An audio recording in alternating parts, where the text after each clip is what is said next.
Kansas Speedway Sunday morning. Mike Mullen from MikeMullen.net and Richard Childress and Kyle Busch. I tell you, Kyle Busch gets in a lot of trouble these days, doesn't he?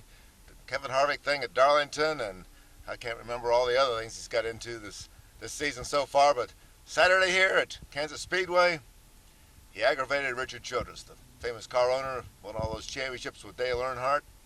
The Big E, well, Kyle was running in the truck race Saturday and ran into the back of Childress' own truck driver, Joey Coulter, newcomer to the series, and Richard took offense to that. Got him in a headlock and pounded him.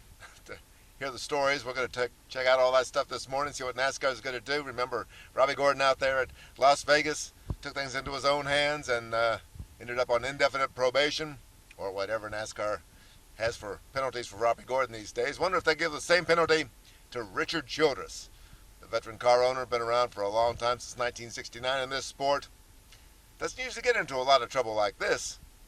His drivers do, because Kevin Harvick's on suspension, on probation too, with Kyle Busch for that Darlington thing. And wonder what they're going to do with Kyle. He was rubbing a little bit on the cool down lap on Joey Coulter. Childress didn't like that. I don't think it was that bad on Kyle's part. He was a little aggravated. They were fighting for fifth, and instead of fighting for the win like Kyle usually does in truck races, just didn't have it out here. Flat track, Kansas Speedway today, the 400.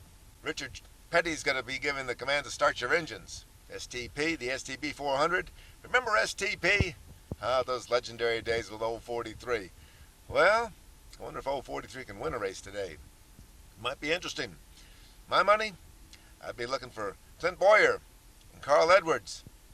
I'd like to see those two guys go side by side, and Carl says if it comes down to him and Jimmy Johnson, well, remember 208, and they had that little, well, Carl was trying to do the carry him off the wall and beat Jimmy to the line. Didn't quite work out that way, but it was pretty spectacular. This time, Carl says he's got a different game plan, and if it's down to him and Jimmy, he's going to throw a little something different at Jimmy. But Jimmy, pretty bad qualifying effort.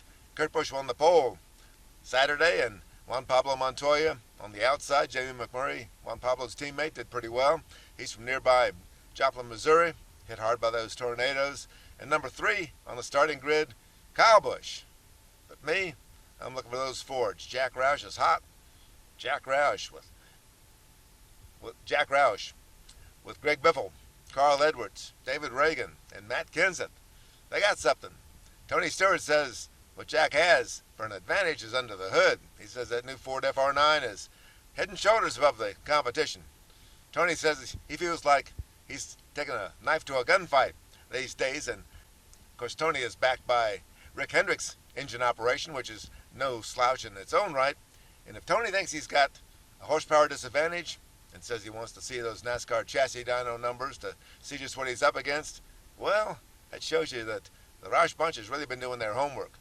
A year ago, Ford was reeling. This year, Ford's on top of the world. Roush, he could go 1, 2, 3, 4 today. Clint Boyer's going to try to upset that apple cart. Tony Stewart, Jimmy Johnson, the Rick Hendrick bunch, the Richard Childress bunch, might be an uphill battle. We'll have to see. Mike Mullen, Sunday morning, Kansas Speedway. Kurt Busch, wonder if Roger Penske's bunches finally turned the corner. We'll have to see. In the STP 400, Kansas Speedway. Mike Mullen from MikeMullen.net.